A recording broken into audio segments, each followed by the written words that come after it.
बहुत दिनों की बात है। किसी गांव में एक किसान रहता था। उसका घर गांव के छोर पर था। वो अपनी पत्नी और एक बच्चे के साथ रहता था। किसान और उसकी पत्नी बच्चे को बहुत चाहते थे।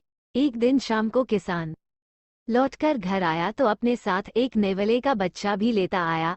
पत्नी के पूछने पर उसने कहा, मैं इसे बच्चे के खेलने दुलारने के लिए लाया हूँ।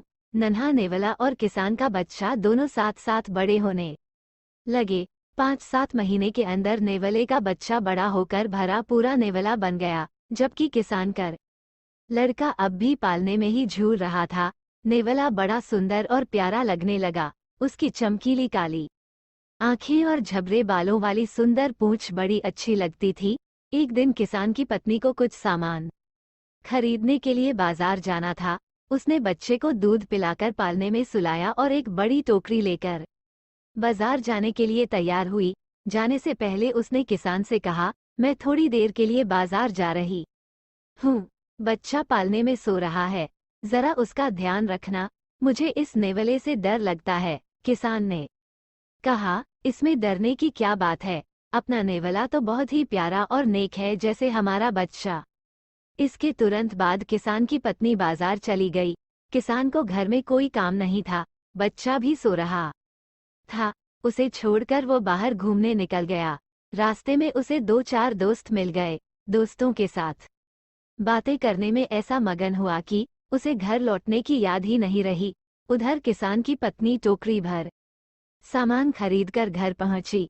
आते ही उसने देखा कि नेवला दरवाजे के बाहर ऐसे बैठा है जैसे उसी का इंतजार कर रहा हो। किसान की पत्नी को देखते ही वो दौड़कर उसके पास आया। नेवले को देखते ही किसान की पत्नी चिल्ला पड़ी, दैया रे, खून! नेवले के मुंह और पंजों पर ताजा लाल खून चमक रहा था। हाय, तूने मेरे बच्चे को मार डाला है, यह क्या किया? किसान की पत्नी जोर से रोने लगी। फिर बिना सोचे समझे ही सामान से भरी टोकरी नेवले के सिर पर दे मारी और धड़धड़ाती हुई बच्चे के पालने की ओर दौड़ी। बच्चा पालने में लेटा गहरी नींद में सो रहा था, मगर उसके पालने के ठीक नीचे खून से लथपथ एक जहरीला काला सांप मरा पड़ा था। मरे सांप को देखते ही किसान की पत्नी तुरंत समझ गई कि नेवले के मुंह में खून क्यों लगा था। वो नेवले को पुकारती हुई बाहर भागी। उसके मुंह से निकला, हाय राम! यह मैंने क्या कर डाला? इस नेवले ने तो सांप को मारकर मेरे बच्चे की जान बचाई है। नेवला मर चुका था।